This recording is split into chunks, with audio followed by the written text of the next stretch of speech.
Angellica, what are you up to? I'm just limbering up, getting ready, because I read on the schedule that medals are going to be handed out, so I thought there was some sort of race. Yeah. Gardening medals today, not running medals, and that all happened hours ago. Oh, OK. So you're not up for a race? Always up, always up. Are you ready? On your marks, get set. What happened to go?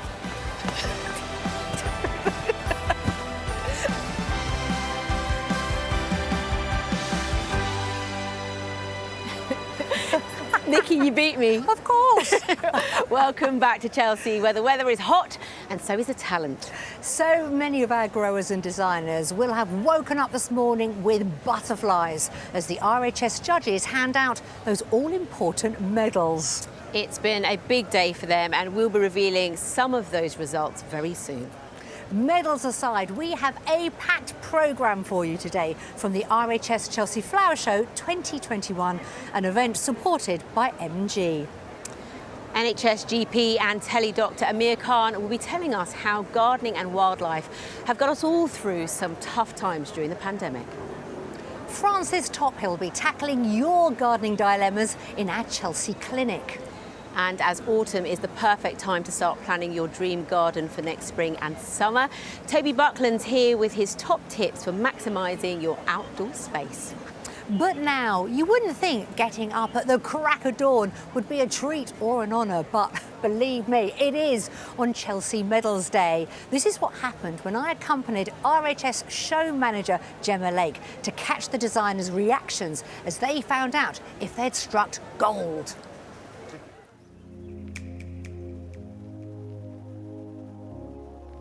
We are up bright and early because this is the most important day of the week. It's Medals Day here at the Chelsea Flower Show. First up, Bodmin Jail, 60 degrees east. A garden between continents is designed by Ekaterina and Carly. On behalf of the RHS, I'm absolutely delighted to give you your silver medal. Oh my God! Oh my God! The Trailfinders 50th anniversary garden is designer Jonathan Snow's third Chelsea garden. Will this design finally secure him a gold? I am so thrilled to give you your gold medal.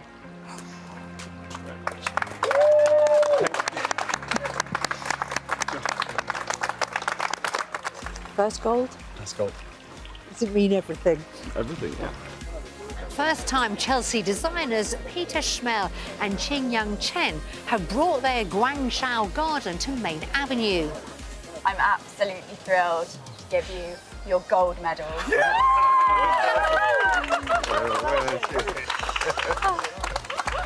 The Yeo Valley Organic Garden has been designed by Tom Massey, supported by Sarah Mead. I am so thrilled to give you your gold medal. I'm so pleased. Well done. The Florence Nightingale Garden is designed by Chelsea veteran Robert Myers. Good morning. Morning. On behalf of the RHS, I'm delighted to give you your silver medal. Thank you very much. Thank you. And finally, the M&G Garden is designed by Charlotte Harris and Hugo Bug. This is their first time designing as a team. We're absolutely thrilled to give you your gold medal. An amazing achievement. Thank well you so served. much. Thank you. Well,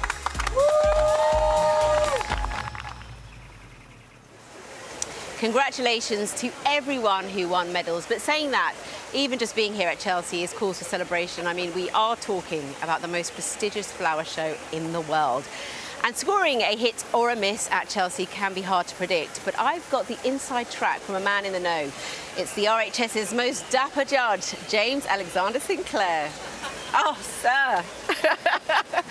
Listen, you have got a tough job, haven't you? Yeah, it is, but then it should be something that's taken very seriously. People put a lot of effort into these gardens, Yeah. and they deserve for the RHS judges to look at it carefully. So what do you look for when you go around each garden and, you know, you score it and mark it? What are you looking for? Well, we have 9 different criteria, and it's basically we're looking to make sure that they've said what they said they were going to do. So looking at the brief, we're looking at the design, we're looking at the way that the garden is put together and constructed, and most importantly, we're looking at the plants and the way that the plants work, and it's the colour and it's the feel, it's the texture, and it's whether they would work in somebody else's garden. It's a really important thing.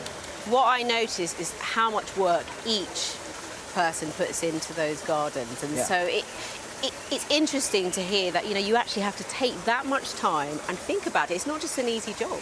No, absolutely not. I mean, all of these gardens, particularly at the times we're living through it, these gardens have been 2, nearly 3 years in the making, and now this today, beautiful day for it, is the culmination of what they've done, and the people are coming to look at it. So we need to look at it carefully when we're judging. Okay, well, we're standing in the Bodmin Jail Garden, got a silver award. Yep. What was it that Ekaterina and Carly did that stood out for you? I think that what this garden is about an evocation of the Ural Mountains. So it needs to be something that was spectacular. You don't want to come into a garden and see a molehill when you expect to find a mountain. And so here we have this, you know, crashing waterfall and big rocks, and you're climbing. They're using the contours of the land to climb up. So you feel instantly that you're in a mountain, and you're sort of coming up. So, but what they've done is that they've tamed it down so it works as sort of public space area. So you can imagine this being a small corner of a public park where people would come up and they would enjoy the sound and enjoy the plants that then come around. So they've done that very nicely. With anything, there's always, you know, a negative side. But what could they do differently if they were to come back next year? I really hope that they will, and I think that they will come back with something else. And one of the sort of pluses of judging is that we then go and tell them exactly what they should do next time to make it better. So within this garden, there's a few sort of errors of the planting and a couple of little other things that sort of, when you're judging, the difference between a gold and a silver gilt and a silver is not a lot. So it's little tiny mistakes. It's like being, you know, lots and lots of paper cuts rather than a great big slash. Okay, well, thank you so much, James. Pleasure.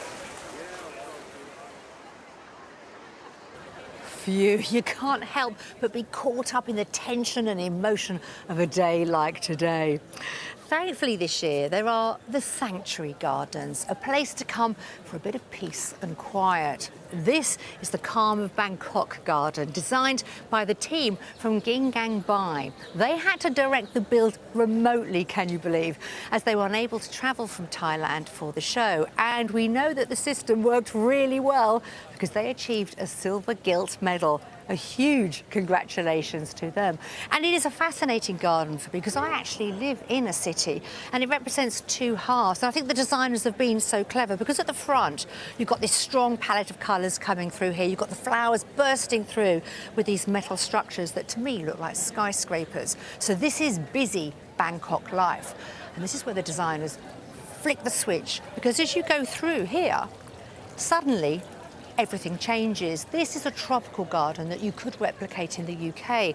You have this exquisite water feature, the sound of the water just hitting there, dappled light on it, beautiful. Already the shoulders are going down and I'm feeling a lot more tranquil and calm. But this is the part that I truly enjoy, because up here, we're slightly raised, you can really see the benefits of this garden. But this beautiful hammock and the screens behind me were made by a Thai lady. I think she's in her 80s in the provinces.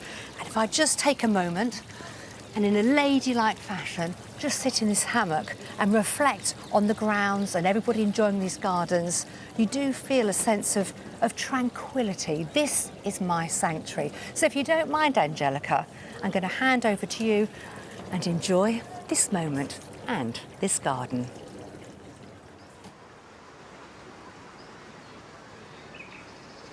Ooh, looks glorious. I'm looking forward to sneaking off for a bit of R&R later on.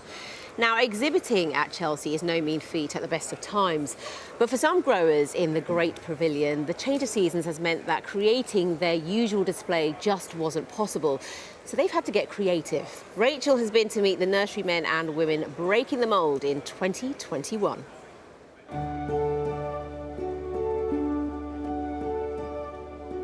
There are some real surprises in the Great Pavilion this year, because some of the flowers that are normally absolutely glorious in May are well past their best by this point in September. And that means that some of the nurseries have chosen to bring offerings that are very different from their usual fare. And I think perhaps most unusual are those from brighter blooms.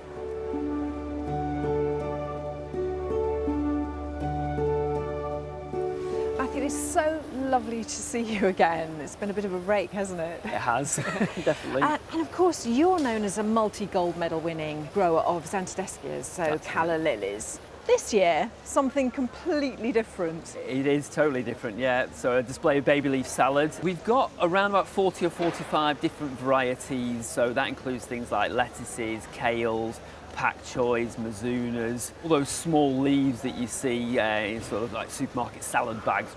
Have you enjoyed showing something completely different? Yes, although we have displayed at other local shows with this display, but yeah, never at Chelsea. So to come and create a bigger display at Chelsea with more varieties is definitely been very exciting. And I notice you've got one calla lily in that pot. Couldn't resist bringing it. We couldn't resist. I love your display. It's fantastic. Thank you very much indeed. Thank you. Now, another nursery that's completely changed tack on what they're showing at Chelsea this year is WS Lockyer. Simon, aiming for perfection as always. Hopefully. Of course, you're known for growing auriculas. Yes. Here you are with a display of succulents, and I came to visit you for the preview show. That's right. And here they are looking fantastic. How's it been? A bit stressful, but we're here. They've survived the journey. We've had no breakages. So of everything here on your display, which are your favourites? One of my favourites is a good old Aeonium Schwarzkopf, the very dark one, and it always grows up on a trunk, and it forms a small tree. Now this one's caught my eye. I'm going to attempt to say the name, right? Portulacaria afra-variegata. That's correct. Right? You've done well. Good job. I think it's a gorgeous display and lovely to see something different, but I will be glad to see the auriculas next year. Maybe I'll do the both next year. Yeah, ooh. It's wonderful to see these exhibitors taking the plunge and going for something completely different this year at Chelsea. We're always on the lookout for a good Chelsea trend, and today Frances is joining us to demonstrate one of this year's most popular. Because I've noticed, Frances, as you walk around, nearly every single garden seems to have a water feature on it. Absolutely, and all sizes as well. The big ones, the China garden and the Finnish Soul garden, they're just everywhere you look, aren't they? I mean, then you go to the smaller size, like the Pocket Forest and Lamthorn, which is next door to us. A balcony garden, but still can have a water feature. Absolutely. Because we haven't all got huge gardens, have we? Sometimes we want something on a much smaller scale. We do, and water is such a lovely thing to have in the garden for us, whether it's running and cascading or if it's just a still pool. But also it's a really, really important part of the ecosystem that we can create in our gardens to provide for wildlife as well. So they are really important. And we can use a variety of containers. I mean, this looks like it's been upcycled. Yes. Got a slightly posher one here next to me, which looks gorgeous, doesn't it? Would look very nice in my garden. But how easy is it to create? I see you've sort of set it up. We've got the rocks already in. Yeah. So it's really, really easy. Just make sure it's a watertight container, and especially if it's for wildlife, put some rocks in. But this will give different heights for the plants and also allow that all-important access in and out for all different creatures. So that's really crucial. And I'm just going to start filling it with different kinds of plants. So put one of the rocks right on the lip. Yes. So that wildlife can get in and out. Yes, whether it's, you know, mammals, insects, or even amphibians, they all need to be able to leave, or else, unfortunately, they don't survive or fall in. I want to start with the water Yes. while you're getting that plant ready. Does it have to be rainwater, or can you use tap water? No, rainwater is best, but you can use tap water. If you have tap water though, just make sure you leave it for 24 hours because the chlorine that it's treated with, which is antibacterial, will also be very bad for the plant. So 24 hours should dechlorinate that water. Now I'm just starting with this. This is an oxygenating plant called Hipparus, or mare's tail, and it's really important that you include oxygenators in the water. That keeps the water healthy, especially when it's still, so it doesn't go stagnant. Because you haven't got a pump in it. No. And quite easy to get a hold of. I mean, if you're a real novice, she says, putting her hand up, you know, if you went to a plant centre, would they be able to help you with this? Absolutely. There are loads of specialist water nurseries, or a lot of large plant centres will have a water section as well. Ask people. Do your research. Every plant has a different depth requirement. You have deep aquatics, you have marginals, things like these irises, that like to have their roots wet, but their tops really up out of the water. So make sure you're doing it right. And the best way of doing that is asking people who know what they're doing. Yeah. And these plants resilient to the cold winters as well? Yeah, with a lot of water, if you, they always say, especially if you have fish or things living in the water, put a ball in the water, float it, and that stops a full layer of ice forming, or just break the ice when you notice it in the morning. That will allow oxygen into the water and the creatures to breathe, essentially. I love those tall structures. That's going to encourage the wildlife in. But do you need to leave a little bit of space for the wildlife, or should you put in as many plants as possible? Well, about 60% plant coverage is advised. If it gets too thick, and you will need to thin them every few years, if it gets too thick, then it's not good for the pond. But as much as you can have will provide as much habitat as possible for wildlife to hide in. You know, they want to get in amongst it, keep out of the sun, because if you imagine that baking as it is today, it gets pretty hot in there. I love the idea that you could be living in a town or a city and you might get tadpoles or something like that suddenly turn up. Well, if you want frogs, the best thing to do is get the frog spawn. Frogs, adult frogs shouldn't be moved, or even tadpoles really. So get the frog spawn, put that in there, and then hopefully you'll have a nice little population of froglets hatching. I love the idea of that. It's coming on so well. Frances, thank you very much.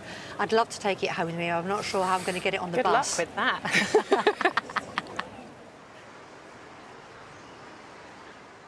And Frances will be back to answer your questions in our Chelsea clinic later in the show.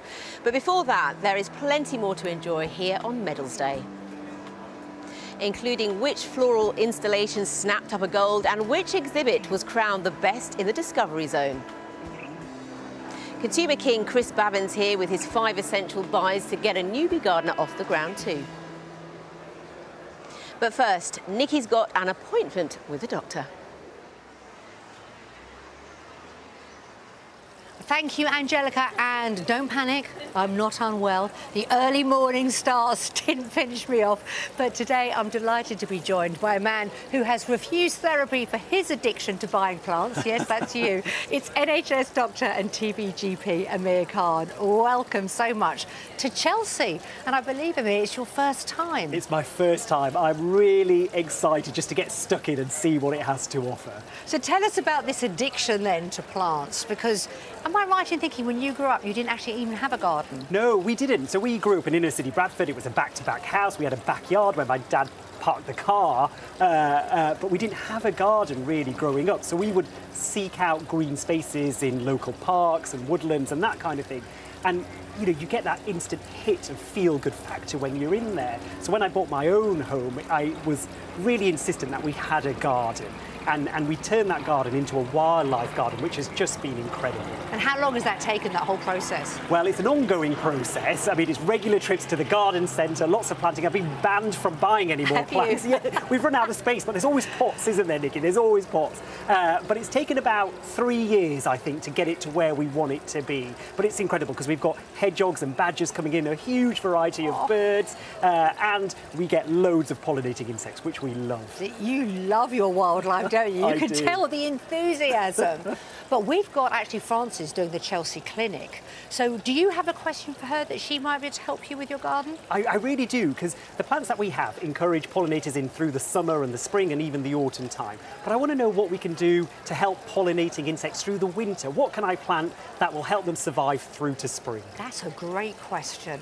Now, we talk about wellness, being out in green spaces and what plants can do for us.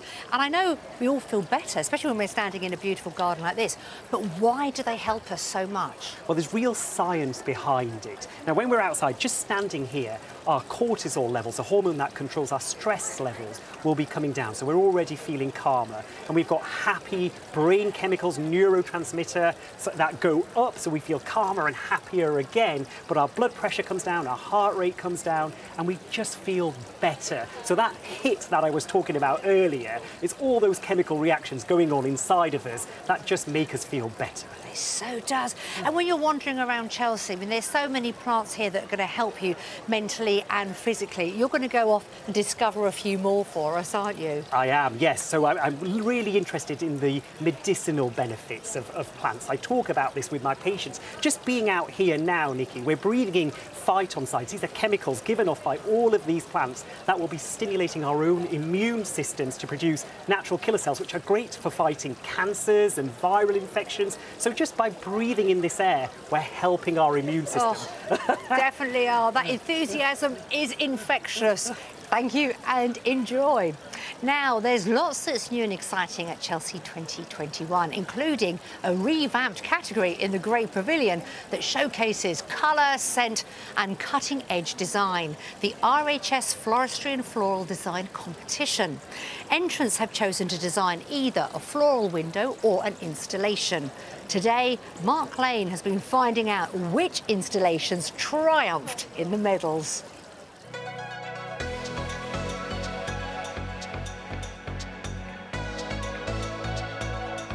There's a real feast for the senses here in the floral installations area of the Great Pavilion.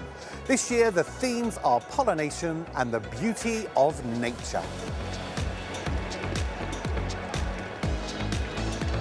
Nature, a fragile beauty, has this large open hand right in the centre, made from sustainable materials, and right in the palm is a utopian garden, representing the fragility of nature at the hands of man. Nature is Our Medicine looks at the history of plants in medicine and the potential of plants to provide cures for the future. If we look at the design, the tree is actually a helix and the books are bound in bark. Allurement is an ode to Mother Nature and bees, with flowers in purples and blues to attract those beneficial pollinators. Right in the centre, we have Mother Nature herself, and above her head, an interpretation of a swarm, made from flowers and seed heads. Great Oaks from Little Acorns Grow is a botanical installation with suspended glassware. It focuses on plants and photosynthesis as our life support system. Aristaeus' apiary is an ode to the Greek god of beekeeping. Man has left and nature is taking over. We have a lovely meadow theme going on here, and we've even got some brambles, perfect for those pollinators. And here to present the award for the best floral installation is President of the RHS, Keith Weed. Best floral installation. Congratulations, this is an amazing achievement. Oh, thank you. Let me give you this as well. Oh my gosh, I don't know what to drop this. Exactly. Well, if you're going to drop it off the camera.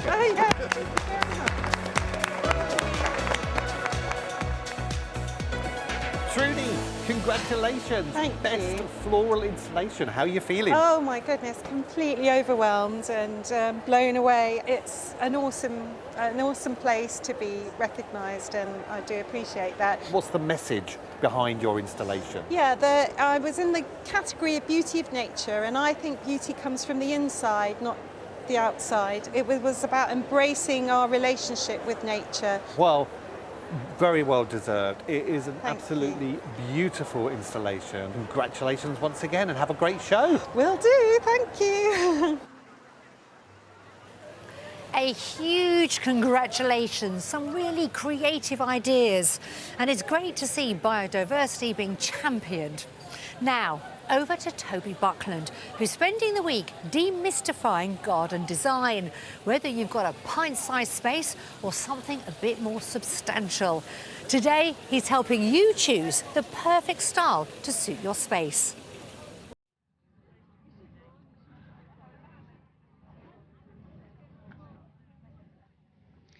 Thinking about garden design, well, it can feel daunting, but thankfully there are some helpful design principles that will make your garden room just perfect. There's the style. Is it going to be urban? Is it going to be modern? Is it going to be contemporary or rural? Well, these things are underpinned by a more fundamental question. What is your garden style? Is it formal or informal?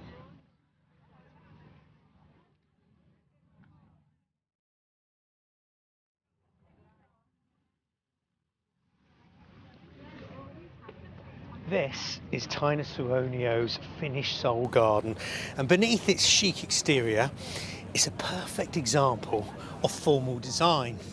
At the centre of the garden is this hefty timber deck, a giant rectangle of wood, a natural material, but laid out in a formal shape. And sitting on top of that is the box, or sauna. And there's a path leading up to it, made again of rectangular bricks. There's slats in the table, they're rectangles, and even the trees on the boundary are set equally apart, giving a bit of symmetry. It's subtle, but it's there, and it's certainly key to the success of this design. Formality is right at its heart. But Tina's design is more than just unremitting formality. Mother Nature's been allowed in over the corners, and I love the way the borders just bustle and spill and soften the edges. This garden, like all the best formal designs, well, I think of it like a smart suit. Good for occasions, yes, but if it's accessorised with perhaps a flowery shirt or green socks, those are the things that give the garden character and bring the design to life.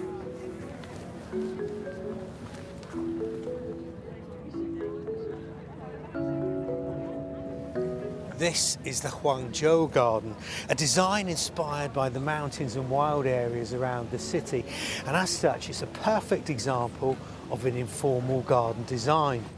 At the heart is water, and it babbles into the garden down a stone waterfall into a lovely calm pool. The borders, well, they look like they've been planted by Mother Nature herself. Really wonderful and artfully done. Oh, I love this. It's just more than remarkable, this bamboo structure. It's actually formal.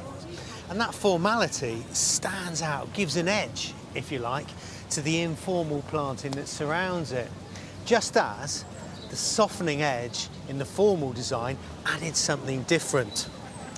Every garden should have one of these, although, of course, that isn't going to happen. But you can give that crispness to any informal planting with something more simple, perhaps a box ball or a bit of sculpture or a bird bath. Formality or informality, it's all about a balance, and the choice which you favour is all down to you. But you need to mix the two together, even slightly, because that is when the magic happens.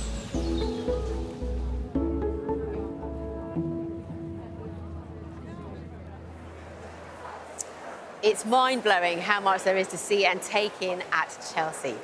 Now, this is the Discovery Zone. It's packed with exhibits covering everything from horticultural history to cutting-edge future technology. It's all educational, but this is not school as you know it.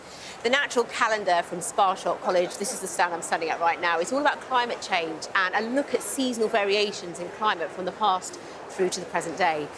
You can also learn about our pollinators in the Bees for Development exhibit, which showcases different ways of beekeeping around the world. And classrooms have been filled with plants to show how they benefit students' lives in the biophilic classroom from Putney High School.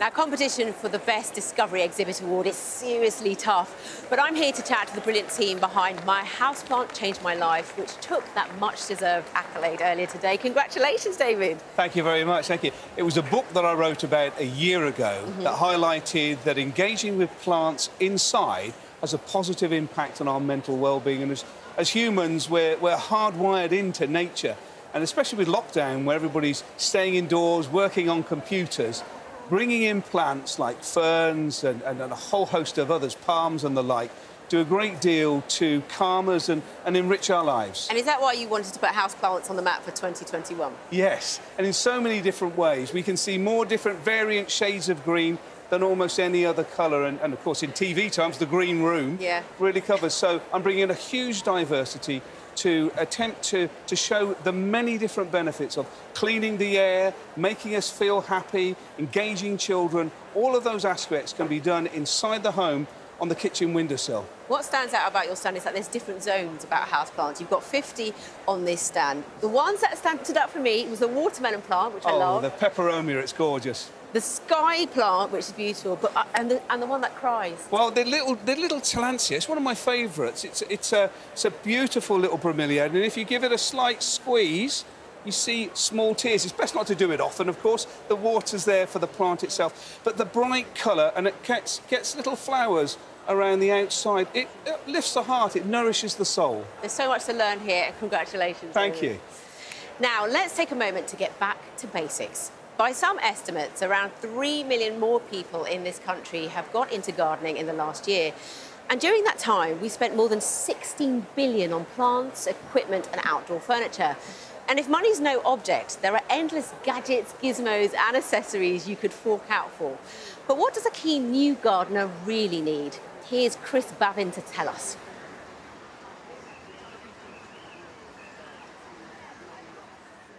You could spend thousands of pounds a day out here at Chelsea, literally thousands, because there's so many amazing different bits of kit to help you achieve all your green-fingered goals or horticultural hopes. But if your budget is less Premier League and more Friday night five-a-side, you want to strip it back to the bare essentials. So what do you actually need to get the job done?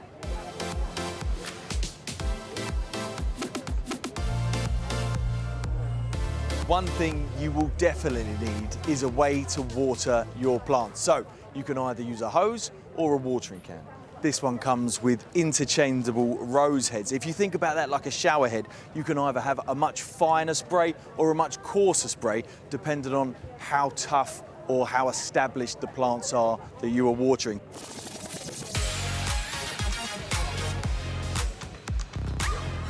You also have to think about how things work for you physically. Next on the list, secateurs. When buying secateurs, you want to look out for one that comes with a guarantee or with interchangeable parts. So if the blade or the spring go, you can replace them without having to buy a whole new set. These are brilliant. I can't wait to try them out.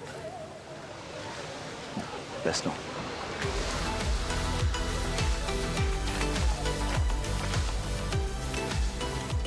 One thing you're definitely going to need is a spade. So I've got one here which has got a rounded point, which is fabulous. It will help you break up harder ground. This is a nice lightweight one, but you can feel that it's definitely got durability and strength, and I think it's worth investing as much as you can so you're not constantly replacing it. And it's got a lovely grip for your boots.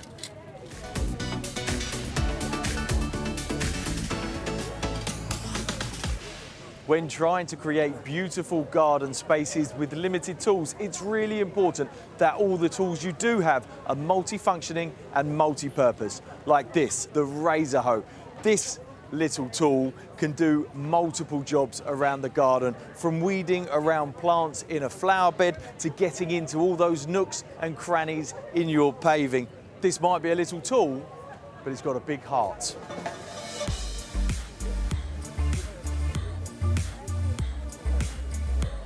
And finally, we have a mini balcony gardening set. This is great for gardening on a balcony or a container or any small space for that matter. What I love about this trowel is it's got a depth gauge here, so you know exactly how deep you're digging, which is really important when it comes to planting plants. And your fork, obviously, turning soil over and weeding. So I think these are an absolute must-have.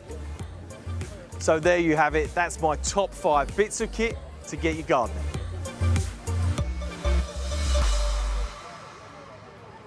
You can always rely on Chris Bavin to see you right. I think I might be doing a spot of shopping later. Earlier, Dr. Amir Khan and I discussed the power of plants to heal, from the therapeutic effects of spending time in nature to plants that literally clean the air around us. He's been to track down some fascinating examples from around the Chelsea showground. This is the pharmacy of houseplants. I'm really interested to find out about the healing properties of some of the plants here today. And one of the designers, Mac Gilchrist, is here to help me. Hi, Mac. Lovely to see you. Hello, thank you so much for coming by. Oh, my pleasure. This place looks incredible. Now, as a doctor, I'm really interested in the healing properties of plants. How good are they for us? They provide the calming conditions which immediately reduces stress, improves mood, reduces depression. So on that level, straight away, they're having an effect on us. That sounds incredible. I think I'm going to get a plant for every consulting room in our surgery. And they benefit almost everyone, don't they? From children to adults. So what, you know, if you're thinking about getting plants for the house to help perhaps with your children's concentration, will they work in doing that? Absolutely, and they also can teach them that lesson of delayed gratification when you're tending something and you're nurturing something and it's growing. That's a really good lesson for a child to learn. Entry-level houseplants perhaps would be succulents because they're quite easy to take care of and they're not too challenging. One of the things I've noticed when I'm talking to my patients, because I love plants and we all often get into conversations about plants, particularly the older generation who are a bit socially isolated, when they talk about their relationship with their houseplants, their eyes just light up. They do actually help alleviate that sense of loneliness, and certainly over the past 18 months many of us have been spending more time at home, working from home or alone at home, and I personally realised that I had this really amazing relationship with my plants and they became my friends and my family. It was very important and it's not to be dismissed. Ros, I could talk to you all day. Thank you so much for this. Lovely Cheers. to have you. Bye-bye. Many of the gardens contain medicinal plants that Western medicine has tried to mimic. Over here, we've got some echinacea, the roots of which have been used to stimulate the immune system and fight infections. Down here, we've got English yew. Their leaves have been used in the past to treat asthma, bronchitis, rheumatism, and even epilepsy. Now over here, we've got one of my favourites, Digitalis foxglove. This is the monumental variety. Not only is it good for our bees and pollinators and really easy to grow in almost any garden, the leaves and the flowers have been used in cardiovascular medicine. Now my advice is not to try any of this at home, leave it to the experts.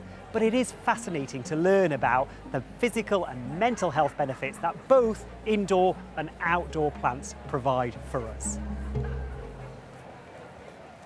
Each day this week, we're looking at a plant that's an absolute hero, a hard worker that brings colour and texture to our gardens and doesn't demand too much TLC, even at this time of year. Today, Toby Buckland's celebrating the perfection of penstemons.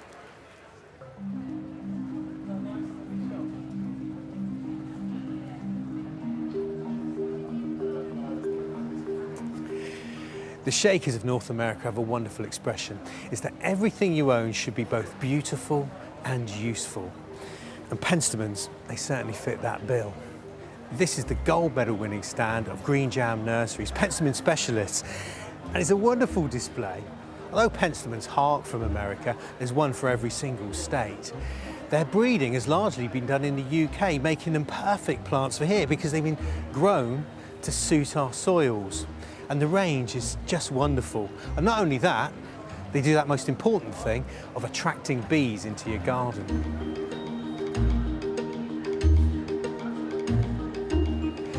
Penstemons have quite an upright shape, and that's to attract hummingbirds.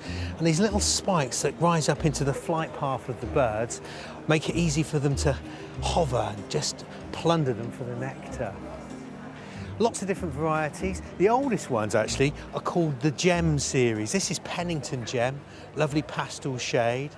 Purple Bedder, if you're after something a bit more modern, that would go with lovely silver tones, perhaps in amongst lavender.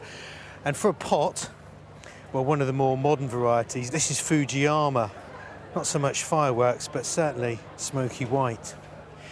What I really like about this stand is that it illustrates perfectly how to grow penstemons well. They like an open spot, and because they're upright, what you tend to get is a little bareness around the base, so you need something to cover the feet of the plant. And this little daisy, well, it's a perfect little pop sock for them, isn't it?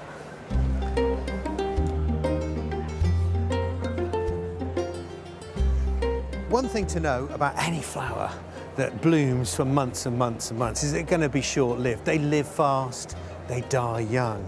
But you can keep them going by deadheading, rejuvenating the plants right through the summer. Some gardeners go over the plants, taking off individual blooms as they become spent. But I'm a busy man, I don't have time for that. So what I do is I get my secateurs and I trim off the top third of the plant. I might take away a few buds to come, but by doing that, I get a load of regrowth, lots of new flowers, and also some stems that don't have any flowers on the top, and these are brilliant for cuttings and plants for free. The This is the variety I wouldn't be without. Schönholzerei, more commonly sold in garden centres and nurseries here as Firebird. What's so good about it is the foliage. It's really sort of ferny and fine, so even when it's not in flower, it looks good. But when it is in flower, well, it's fiery by name and fiery by nature. There really is such a huge range to choose from. So if you've got a sunny spot, there is a penstemon for you.